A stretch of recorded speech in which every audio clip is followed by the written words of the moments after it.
Hey guys, hope you're all doing well. Now for today's video, I wanted to talk about a mysterious animal that can be seen on the Jurassic World gates in the new Netflix series, Camp Cretaceous. This creature is one that a lot of people have made educated guesses on, but there doesn't seem to be any sort of real answer as to what it could be just yet. Although the current leading theory suggests we could be getting a Plesiosaur hint in the animated show.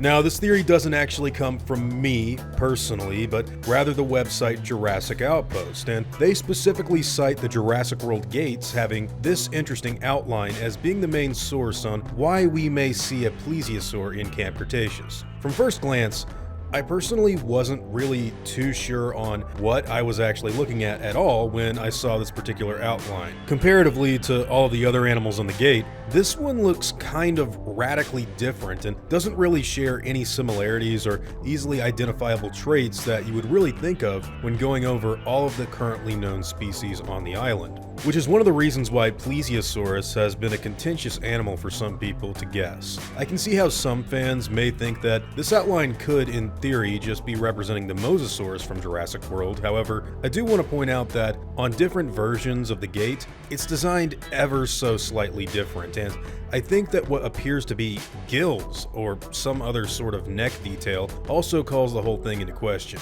There's also the fact that it doesn't have back flippers either, which I'm sure caused a lot of confusion as well. Truth be told, I'm not so sure I have any idea on what this animal could be. However, if I had to personally make a guess, it would either be the Mosasaurus or that Plesiosaur you hear people talk about. With that being said, I do want to point out the fact that Plesiosaurus itself has had quite a bit of references here and there in recently released Jurassic World material. And if they actually did want to introduce it into Camp Cretaceous, it wouldn't necessarily be a difficult thing to do. Even though the Isla Nublar Lagoon itself is believed to only house the Mosasaurus so far, that doesn't necessarily mean that the Plesiosaurus could be housed on some other part of the island. If they were to keep it in the same body of water though, I can see it not going too well for them at all during their stay at Jurassic World. Now, when Kenji and Darius talk about the Carnotaurus being situated on a part of the island where they keep certain species away from the public eye, this obviously opens up the possibilities for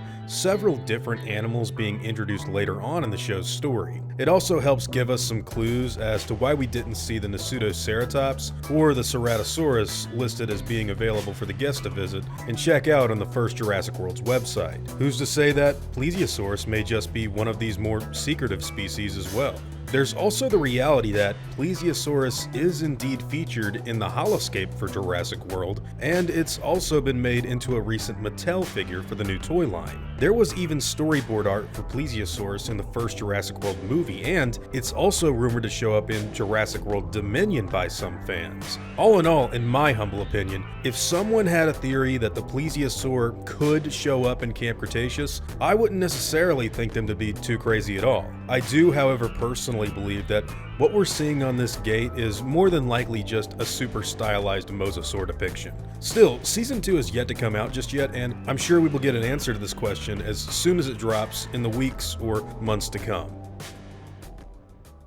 Now before I go, I want to thank all of my game wardens, as well as all of my InGen executives. I'd also like to thank all of my park workers and InGen hunters as well. Robert Feltham and Tiago Fernandez Alves de Cruz. Guys, it seriously means the world to me that you continue to support what I do, and I never want you to ever forget that. Now, I'd like to thank all of you for watching this video, and hope you all enjoyed the content. If you feel like I deserve it, I'd appreciate the like and hope that you'll consider subscribing if you're interested in hearing from me again. I'll see you all in the next video, guys, and as always, take it easy.